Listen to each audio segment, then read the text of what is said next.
Hi, it's Daniel Murphy here again to talk about tree pruning. We just got done using that bucket truck and to prune this beautiful linden here, also referred to as a basswood. It's quite a tree. It's ancient. So I'm going to show you the type of pruning I like to do on trees like this. You can see all these small cuts here, taking weight off the branch tips. Let's see if we can show some more here. It's tough to see in this light, but there was actually, we took quite a bit of weight out of this tree, but all small cuts with very few exceptions. Let's see. There's a few cuts there. There. There's a cut. A couple cuts up in here. More cuts there. Yeah. And so we made all reduction cuts. All that work out on the branch tips. This one particular branch here was extremely heavy, and I did not like the look of this branch union right here. The tree has included bark in many of the crotches here, which has resulted in some dieback of the bark, and we'll see in a minute on the other side there's quite a bit of fungus in the main crotch of this tree. So that branch there is mighty heavy and big and long, and you can see we made, actually this is the biggest cut I made, was made on the tree right here. That cut right there. And there was a number of cuts, well, this is an older cut here, but a number of smaller cuts made like these two right here. And here are cuts made here. Here's a cut, lots of cuts. Very difficult to show all these smaller cuts with the video camera. I took a lot of weight off the end of this branch here. Again, this tree's got full sun in all directions, and this big branch is reaching for that sun. It's got that bad branch union there. So I was debating putting a cable in it as well, but I opted for just pruning it heavily here.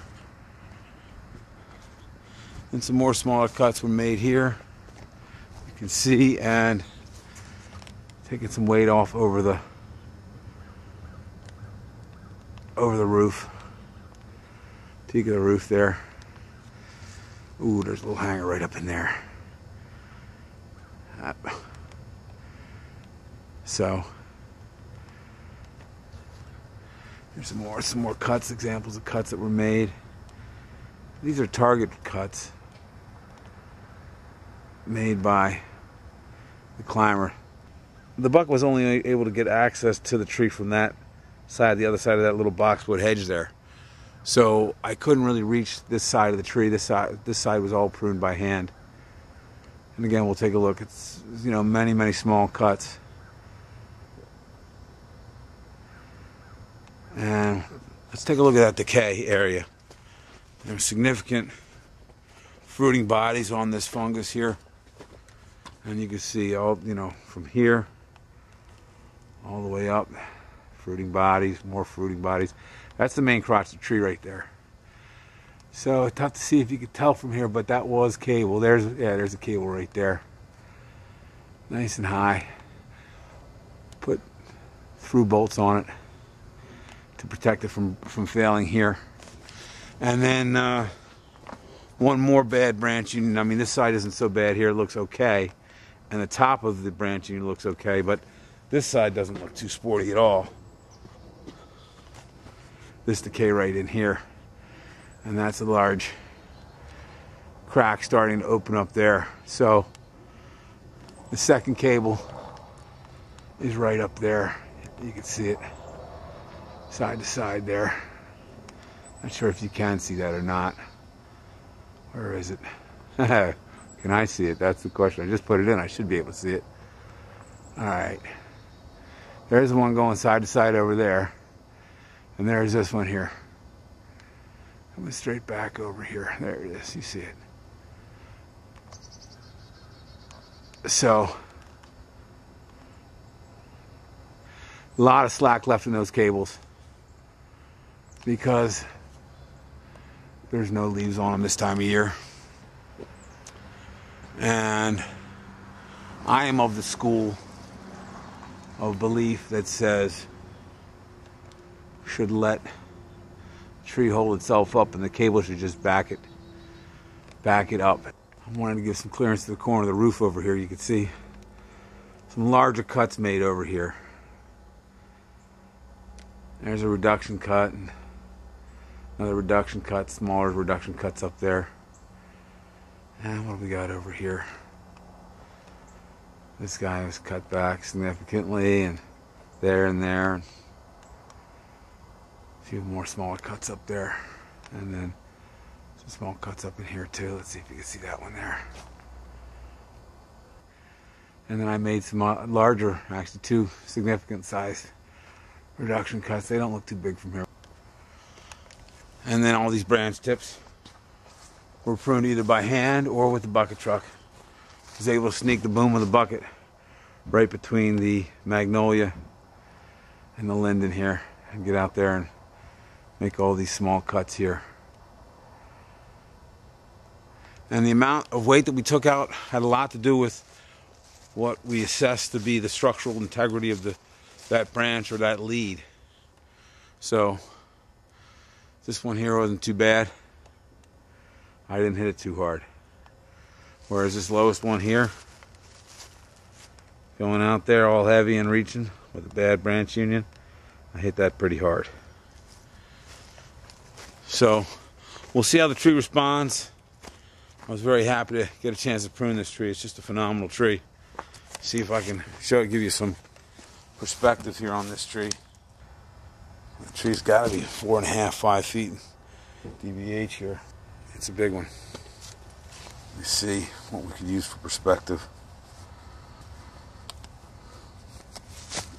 Little flip phone.